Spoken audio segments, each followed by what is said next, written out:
पहला दिन।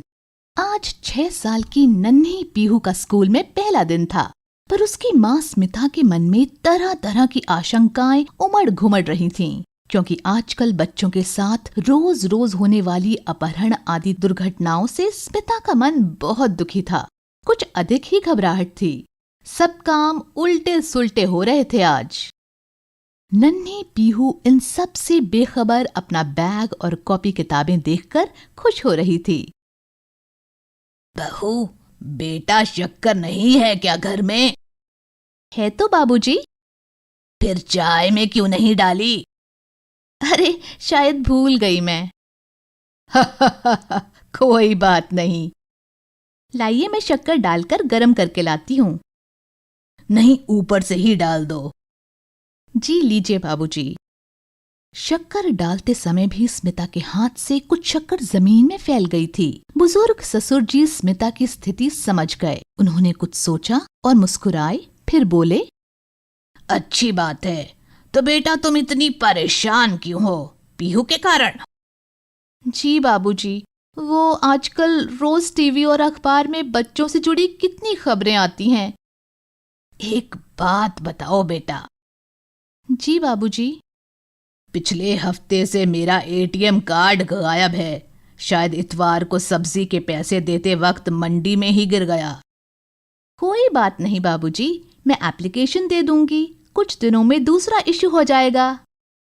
और जो किसी को मिल गया हो और उसने मेरे खाते से पैसे निकाल लिए हो तो? नहीं बाबूजी, ऐसा नहीं होता। मतलब?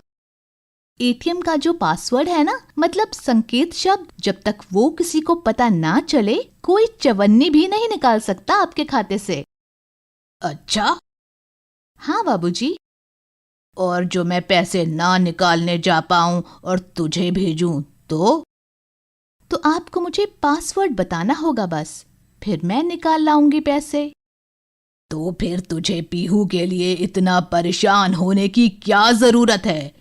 ऐसा ही एक पासवर्ड पीहू को दे दे। कहकर बाबूजी मुस्कुराने लगे।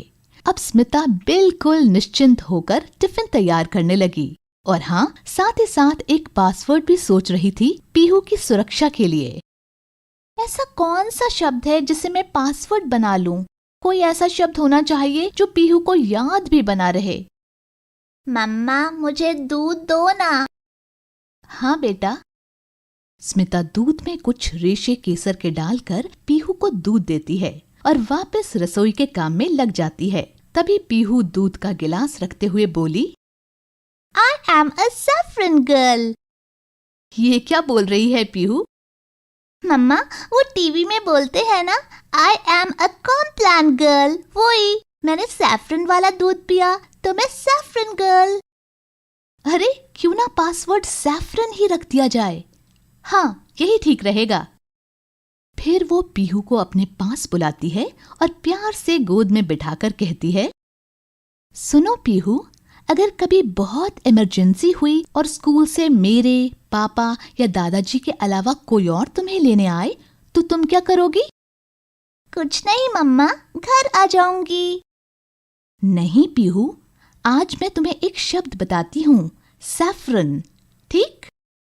तो मम्मा? तो ये कि जब तक तुमसे कोई ये ना कहे कि मम्मी ने तुम्हारे लिए सैफरन वाला दूध रखा है, तब तक तुम किसी के साथ मत आना, चाहे वो बाजू वाले अंकल या कोई भी क्यों ना हो। ओके मम्मा। पीहू को स्कूल तो भेज दिया, पासवर्ड भी बता दिया, पर अब भी स्मिता पूरी तरह से संतुष्ट नहीं थी। वे चाहती थी कि एक बार ये सुनिश्चित हो जाए कि पीहू समझ गई है बात को। कुछ दिनों बाद, अरे आज तो घर पर कोई नहीं है, लगता है पीहू को लेने मुझे ही जाना होगा। तभी उसे मिस्टर शर्मा दिखे, जिनका बेटा रोहन भी उसी स्कूल में पढ़ता था जिसमें पीहू पढ़ती है। भाई साहब, क्या आज आप रोहन के साथ पीहू को भी ले आएंगे? क्योंकि बाबूजी और पीहू के पापा घर पर नहीं हैं। हाँ हाँ भाभी जी, क्यों नहीं।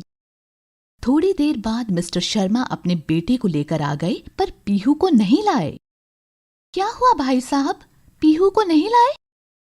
मैंने तो बहुत कहा भाभी जी, पर वो पता नहीं क्या कुछ पासवर्ड पासवर्ड बोल रही थी। मैंने बहुत कहा पर वो आई ही नहीं। अच्छा, चलता हूँ। हे भगवान, वो अकेली बैठी होगी बेचारी। तभी बाबूजी आ गए। क्या हुआ बहू, कौन अकेली बैठी होगी? बाबूजी, पीहू। मैंने शर्मा भाई साहब को बोला कि रोहन के साथ पीहू को भी ले आए, पर क्या बहू? पर पासवर्ड बताना भूल गई। और वो बिना पासवर्ड बताए आई नहीं, है ना? जी बाबूजी। तब तो तुम्हारी मेहनत सफल हुई। चिंता मत करो, मैं अभी जाकर ले आता हूँ। बाबूजी थोड़ी ही देर में पीहू को ले आते हैं। आते ही स्मिता पीहू को गोद में उठाकर सीने से लगा लेती है। मेरी प्यारी समझदार बेटी। शिक्षा। जिंदगी में हर परेशानी का हल हमारे आसपास ही होता है, इसलिए हमें धैर्य से काम लेकर उसका हल निकालना चाहिए। दोस्तों, हमें उम्मीद है कि आपको हमारी ये कहानी पसंद आई होगी। कृपया हमारे चैनल को सब्सक्राइब करें और सभी अपडेट्स के लिए बेल आइकन जरूर दबाएं। और हाँ, वीडियो लाइक और शेयर करना मत भूलिएगा। Bye bye.